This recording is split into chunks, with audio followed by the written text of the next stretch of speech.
Hi, everyone. My name is Ido Akinde. Everyone calls me ID.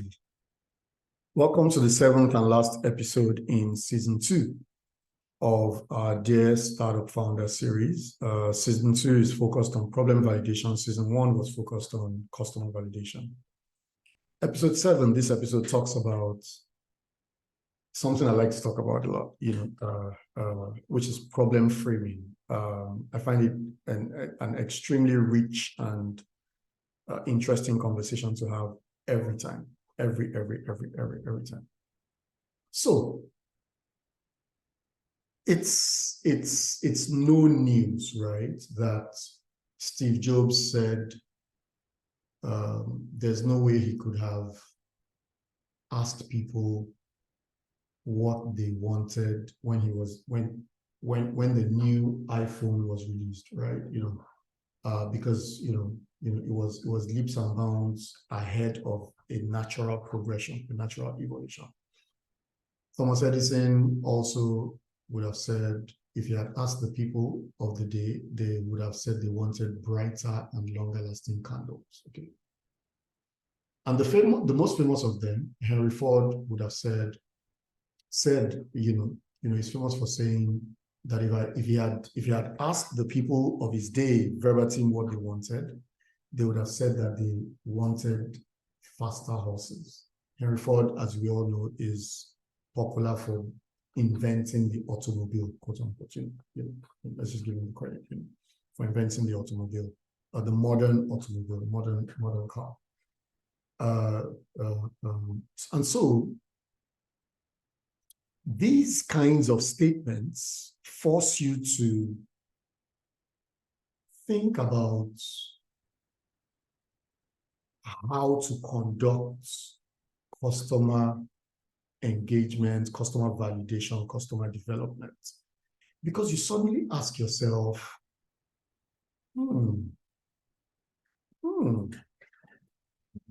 if people need motor cars, people need automobiles, but if you asked them, they would have told you they wanted faster horses. Interesting. So how do you extract automobile out of a verbatim faster horses? That is problem framing, okay? And in a nutshell, I'll quickly take us to our guiding slides just to guide the conversation, and then we'll take it from there. So the first thing I'd like to discuss under problem framing is the concept of deep listening. Some people call it active listening, conscious listening. Let's just, for the purpose of this conversation, call it deep listening, okay? And the first thing I'd like to say there is that the problem is actually, the problem is never the problem. The problem is how we see the problem. And the humbling way to appreciate that sentence is to ask yourself,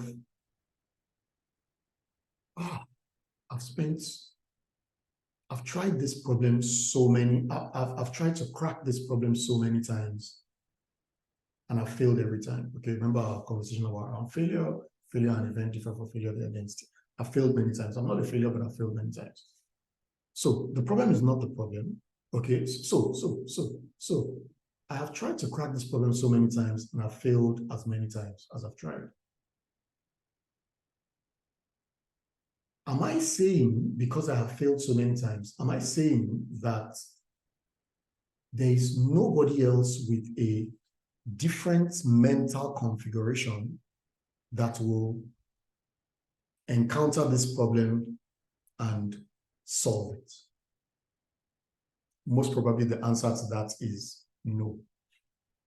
Another way to frame that is, am I saying that there is no different version of myself, perhaps in a few months, perhaps in a few years, with the benefit of more experiences, more exposure, more knowledge, more access to certain situations and maybe knowledge?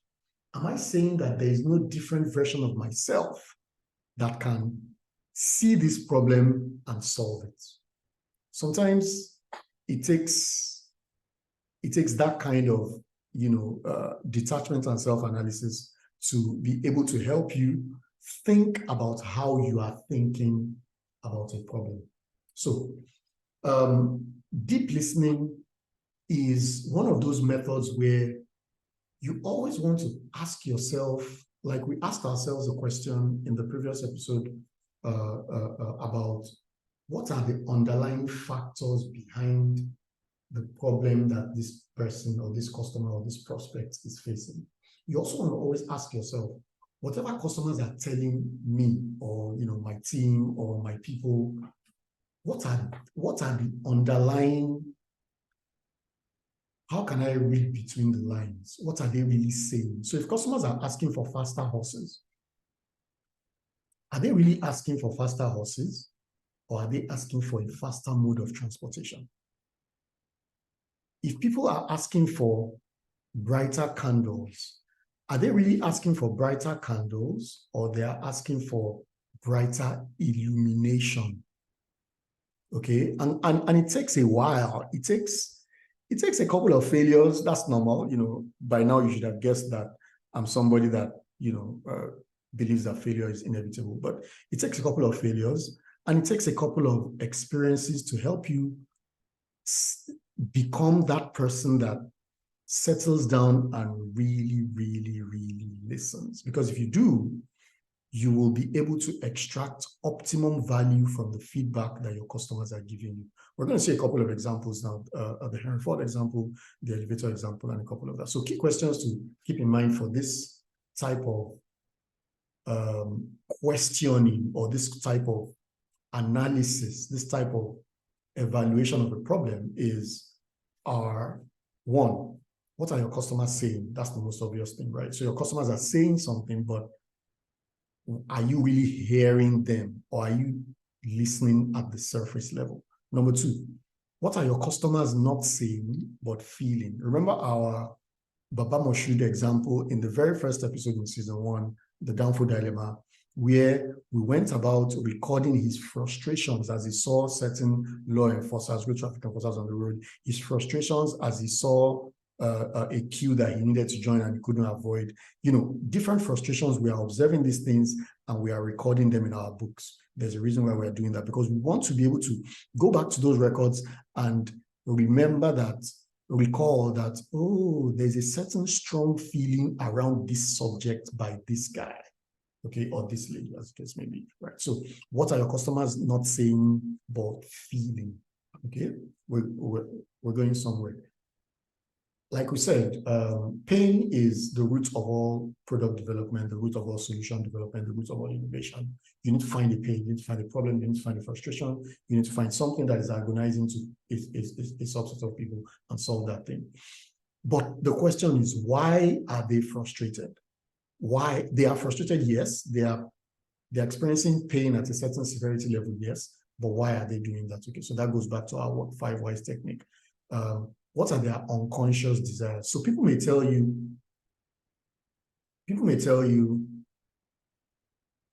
they want to travel abroad every summer period.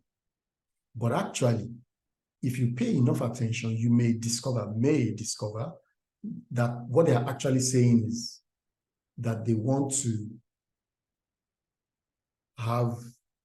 generate beautiful holiday pictures and share it on social media. Maybe that's really, really the deep unconscious desire. I'm just saying, I'm not saying that that's a reality, but that could be a reality. That could be the unconscious discovery that you unearth when you listen deep enough.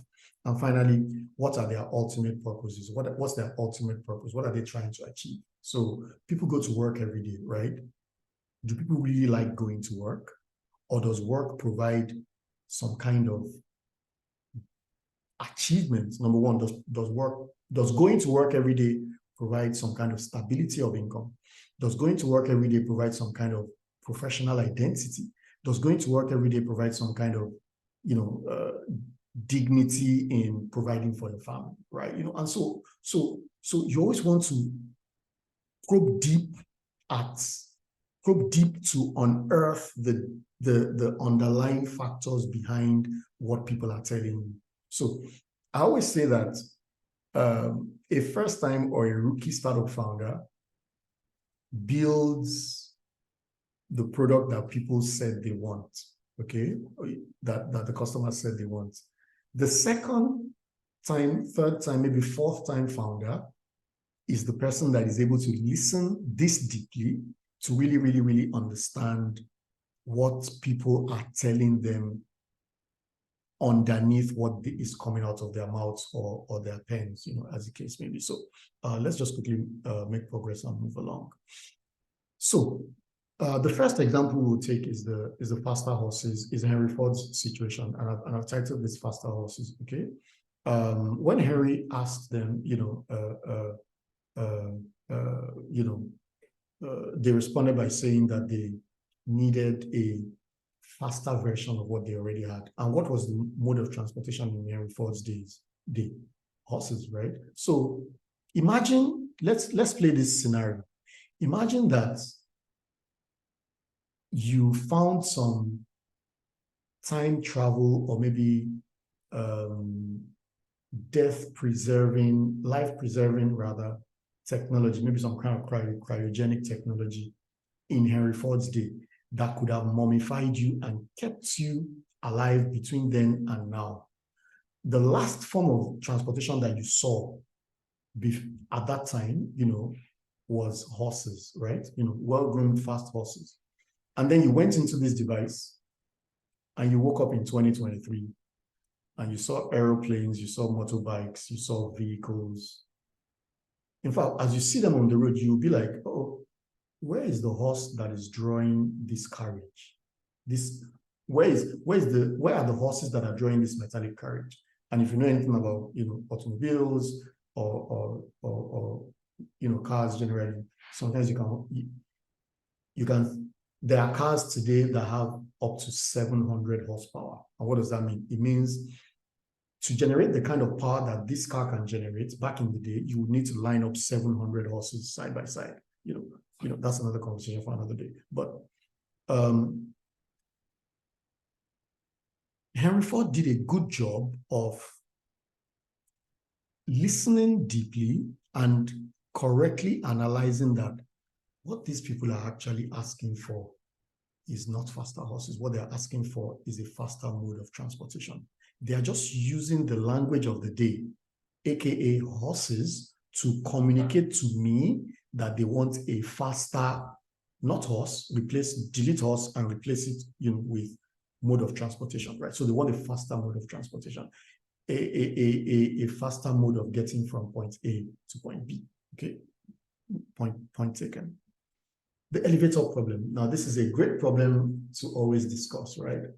Imagine that you are the facility manager of a certain high-rise complex in your city. If you're in Lagos, Nigeria, you'll be familiar with the 1004 complex in Victoria Island. You're the newly appointed facility manager. No, don't need to be newly appointed. You're the facility manager at 1004 flats, okay? And you've been getting this feedback from your customers recently, and it's really, really rising. People are saying that the elevator is too slow, the elevator is too slow, the elevator is too slow.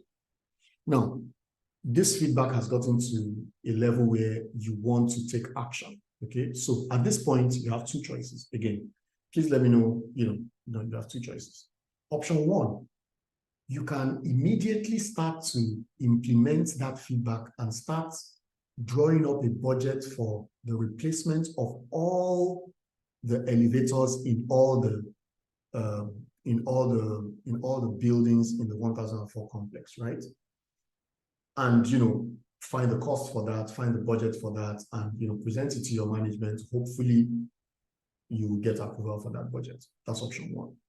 Or option two, you can spend some time observing these customers, maybe attend their residence meeting, attend their,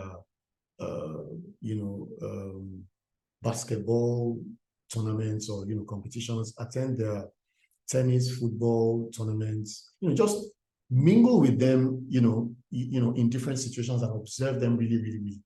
And perhaps even ride in the elevator with them, right? So that you really, really understand what they're telling you. Are they really asking you to replace the elevators? Or are they actually asking you, this elevator ride is actually long and boring. Now, the elevator is too slow. The phrasing of the framing of a problem as the elevator is too slow is a significantly different framing from the elevator ride is long and boring. Those are two completely different problems. If you solve those two problems, you arrive at two divergent answers or solutions, right? And that's the point of this module, right? To help you think about how you interpret what people are telling you to the degree or, to an extent that if you say, when people tell you the elevator is too slow, you are not hastily going to jump into trying to fix the elevator. You are really, really, really, really, really going to listen to what they're saying to understand that, what they're actually saying is that the elevator ride is long and boring. And guess what? Now you understand why in some elevators, especially very tall buildings that have maybe 30 and above floors, you see mirrors. This is the reason why you see sometimes a TV station with cable TV and maybe music, okay, is playing, or sometimes a radio station, right? Or, something that takes people's attention away from the long and boring elevator ride. Okay, so that's the elevator example right there. Something for you to think about. Again, just a few examples. When people are looking for jobs, I already cited this example, job seekers, when they're looking for jobs, is it because they want really, really like the job? Or is it because there are certain social status and societal benefits that they are trying to ascribe to themselves through the job? When people set up shopping malls, okay, the owners of shopping malls, are they really trying to provide retail services? The owner of a shopping mall, is the owner of any shopping mall a retail service provider, or are they a real estate service provider? People in traffic, okay?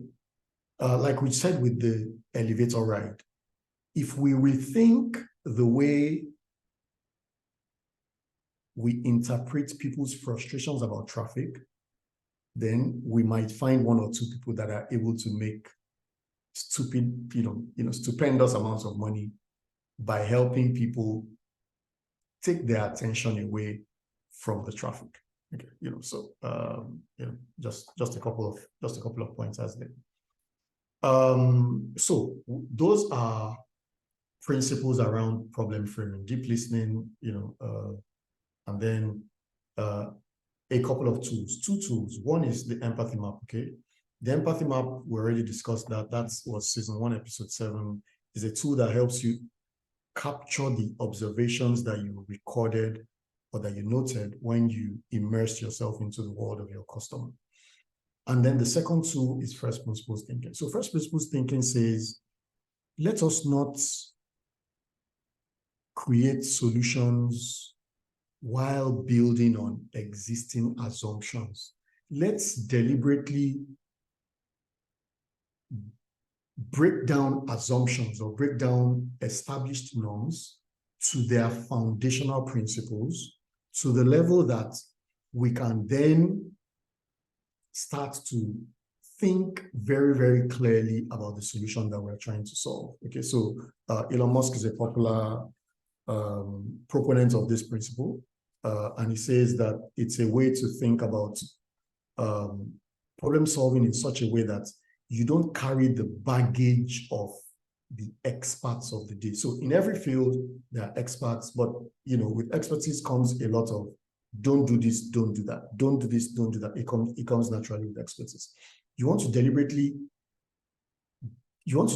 find the root knowledge that is at the foundation of that expertise, right?